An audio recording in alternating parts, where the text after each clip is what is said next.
Good morning. Blessed be the name of God. It's cold this morning. Today's gospel reading is the parable of the wise and foolish bridesmaids. Matthew is on a rant again, and this time he's not gnashing teeth. However, stay tuned. He'll be doing that again next week. But this morning, he's slamming doors shut. Frankly, as parables go, this is one of the more frightening, or at least it can be interpreted as such. It's worrying and condemning and final, like stories about the end of the world tend to be. Worst of all, it has a history of awful and offensive interpretation and all the damage that goes with it. Some of us may have some seriously bad memories of sermons preached on this text.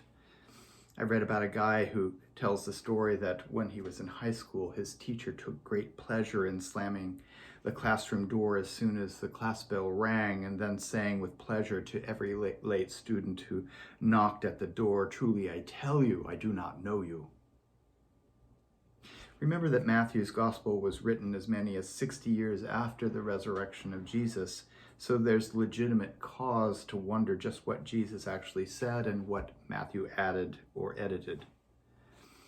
As a former tax collector, Matthew clearly had a thing about payment on time, and we've seen his penchant for difficult judgment stories as we've made our way through the gospel these past months.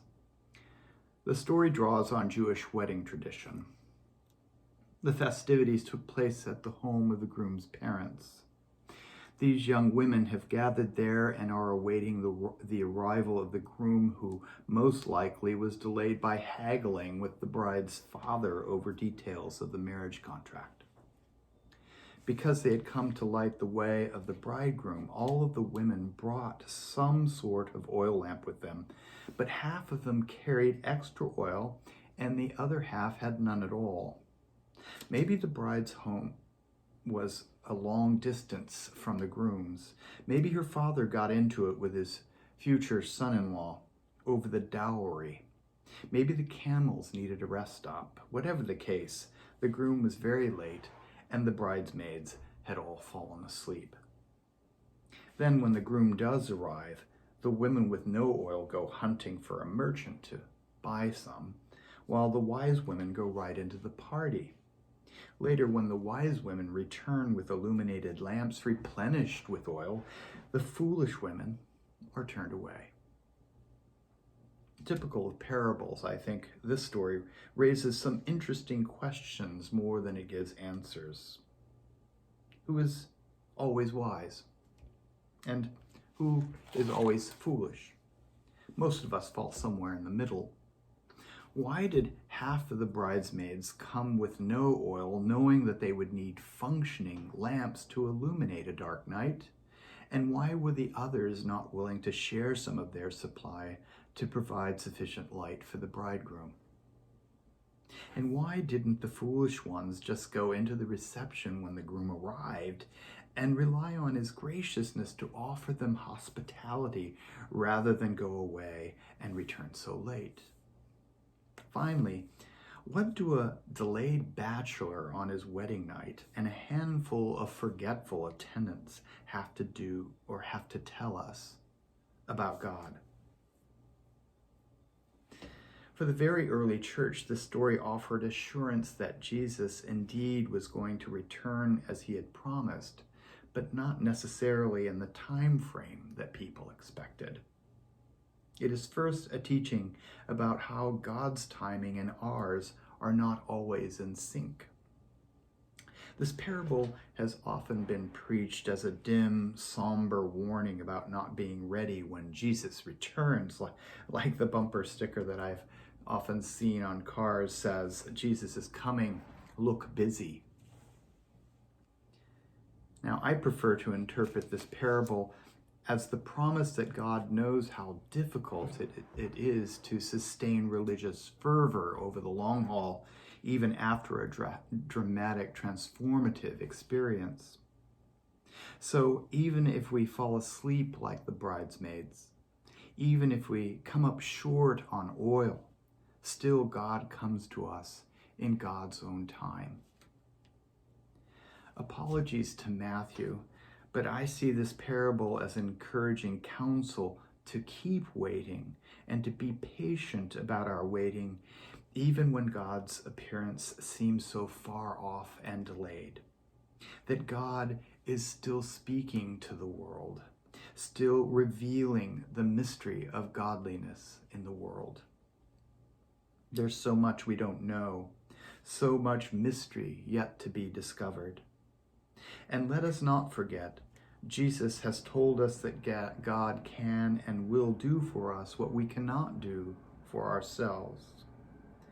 Few of us are ever totally wide awake or running on a full tank when it comes to our spiritual life. Maybe we need to take a look at the oil in those lamps. What kind of oil are we talking about? Something we hoard and keep only for ourselves? Something we sell to others for a profit? The parable doesn't say a word about whether the bridesmaids had any oil at home. It doesn't tell us if the wise ones were stockpiling it or the foolish ones hadn't had time to get to the store yet. It doesn't tell us whether they were wealthy or how generous they were with their finances. Maybe the wise bridesmaids were down to their last flask of oil, and the foolish ones were sitting on vats of it. The parable doesn't tell us. Its only concern is what they brought with them. Maybe this is not a story about how much oil you have, but a story about the quality and the quantity of oil you carry with you. When your lamp goes out, you may have gallons of oil sitting at home, but it's not going to do you any good. So what does the kind of oil you carry look like? What fills you up spiritually and emotionally when you run dry? What replenishes your oil? Where do you find God? And how can you make sure that you can get enough of that oil for your lamp? Because we all run dry. When we do, we can't be a light for anybody. I wonder if the message Jesus intends here is that we all have to figure out what fills us up spiritually, and then make sure that we have some to carry with us every minute of every day, because that's how often we'll need it.